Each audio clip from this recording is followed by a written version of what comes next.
ডাকাতি করে ফিরছিল ডাকাত দল আর ফেরার পথে পুলিশের হাতে ধরাশায়ী হতে হলো তাদের। পূর্ব বর্ধমানের কালনার ঘটনা। জানা গিয়েছে, কালনা থেকে ডাকাতি করে ফেরার পথে একদল দুষ্কৃতী কালনা হয়ে হুগলির বলাগড়ে প্রবেশ করে। গোপন সূত্রে সেই খবর যায় পুলিশের কাছে। এরপরই তৎপর হয়ে ওঠে বলাগড় থানার পুলিশ। বিভিন্ন স্থানে শুরু হয় পুলিশের নাকা চেকিং। এদিকে পুলিশের উপস্থিতি টের পেয়ে এলাকা থেকে চম্পট দেয় ডাকাত দল। অগ্রসর হয় কুন্তি ঘাটের দিকে। এই খবর পৌঁছায় মগরা থানার পুলিশের কাছে। খবর পাওয়া মাত্রই ত্রিবেণী কালীতলা এলাকা থেকে নাকা চেকিং শুরু করে মগরা থানার পুলিশ। এবারও পুলিশের চোখে ধুলো দেওয়ার চেষ্টা করে ডাকাত দল।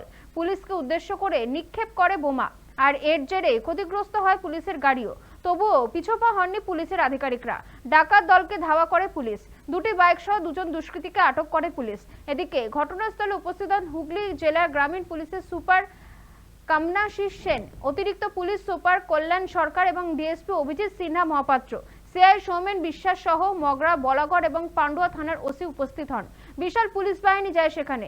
তাদের সমন্বিত প্রচেষ্টায় পরিস্থিতি নিয়ন্ত্রণে আনা হয়। দুষ্কৃতীদের বিরুদ্ধে কড়া আইনি ব্যবস্থা গ্রহণ করা হবে, পুলিশ সূত্রে তেমনটাই খবর।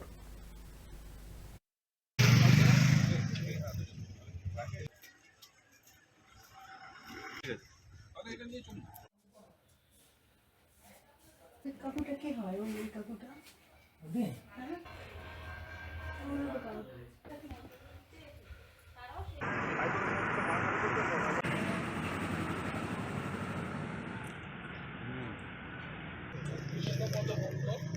আমার বোন আর আমি রান্নাঘরে রান্না করছিলাম, জেঠির মাথায় বন্দুক ঠেকিয়ে তারপরে আমাদেরকে ধরে বারান্দাতে নিয়ে আসে। বলে আগে মোবাইল আমাকে থাবা দিয়ে মোবাইল কেড়ে নিয়েছে, নেওয়ার পরে বারান্দায় নিয়ে গিয়ে বলছে চুপ করে বস এখানে।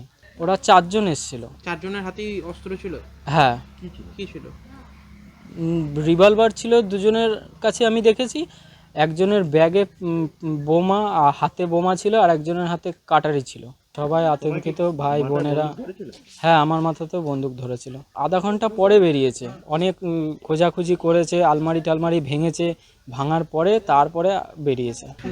শুনেছি যে যাওয়ার পথে পুলিশের গাড়িতে বোম মেরেছে, পুলিশ একজন ইনজিওর হয়েছে।